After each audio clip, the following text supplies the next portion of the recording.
Before we start the exercise, we'll need to learn a couple of words. The first one of them will be the verb lalechet. Lalechet. Lalechet in Hebrew means to go or to walk. So lalechet will be used in any case that we can walk there or we're walking there or the destination is walkable. So we can assume that we will use this version of the verb to go in Hebrew.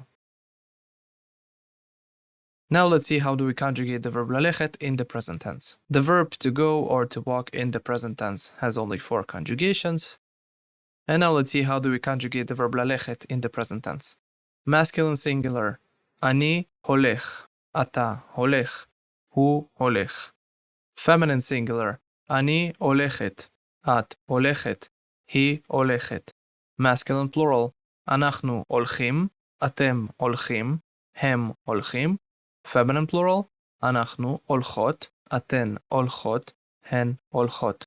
The verb ללכת, הולך, הולכת, הולכים, הולכות. Write down this verb in your notebook and we're going to see each other in the next lecture.